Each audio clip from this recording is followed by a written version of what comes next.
Prosseguindo na leitura do artigo lado B do Calvinismo em Genebra, no estudo da teologia da Reforma Protestante, agora vamos para a parte do artigo que diz a autojustificativa de Calvino, se tratando da execução de Servetus. Alguns críticos argumentaram que a queima de Servetus somente encorajaria os católicos romanos da França a fazerem o mesmo aos huguenotes. 70.000 foram abatidos em uma noite em 1572.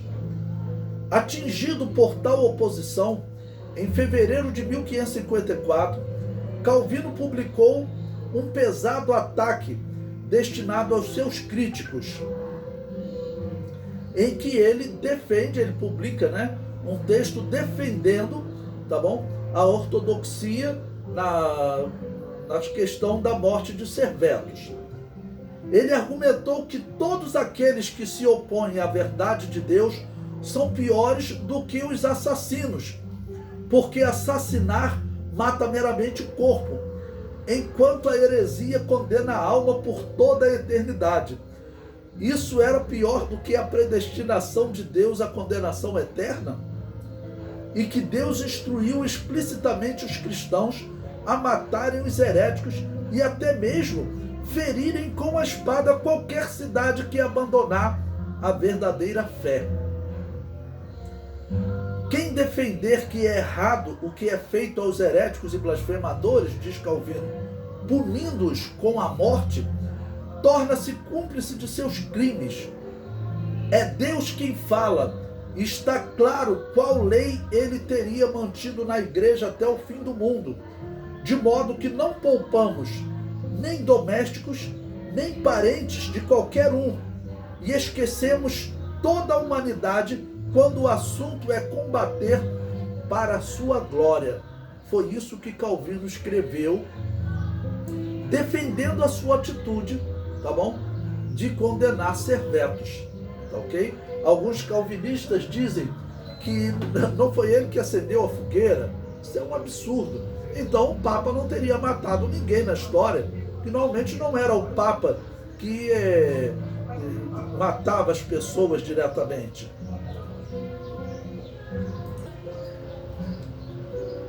O historiador Tudor Jones declara que esse tratado que Calvino escreveu em defesa da queima de Servetus é Calvino no seu comportamento mais frio, tão assustador em suas maneiras quanto o trato de Lutero contra os camponeses rebelados. 8 anos depois, Calvino ainda estava se defendendo contra as críticas e ainda estava defendendo a queima de hereges. Em uma carta de 1561 ao Marquês de Poete, alto mordomo do reino de Navarra, Calvino aconselha severamente: não fale em livrar o país desses canalhas zelosos que agitam o povo a se revoltar contra nós. Tais monstros deveriam ser exterminados, como eu exterminei Miguel Servetus, o espanhol. Um ano depois, somente 2 anos antes de sua morte, Calvino justificou de novo a morte de Servetus, enquanto que, ao mesmo tempo, reconhecendo que ele era o responsável e que crime foi o meu se o nosso conselho, sobre minha exortação, diz Calvino, se vingou de suas blasfêmias execráveis. ênfase adicionada, Os calvinistas de hoje ainda persistem em oferecer uma desculpa após outra para inocentar seu herói. Contudo, até mesmo o calvinista fiel, como William Cunningham escreve, não existe qualquer dúvida que Calvino, antes, durante e após o evento, aprovou explicitamente e defendeu levar Servetus, à morte, e assumiu a responsabilidade pelo negócio.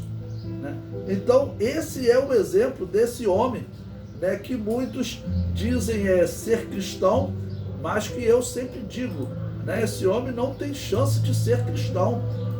Esse homem, aqui nós ainda estamos vendo ele perseguindo e matando um homem que seria um herege, tá ok? por negar a Trindade. Mas não justifica matar nem herege, ninguém. Um cristão não faz isso. Quando Calvino faz isso e defende essa atitude até a morte, mostra que ele não era um cristão.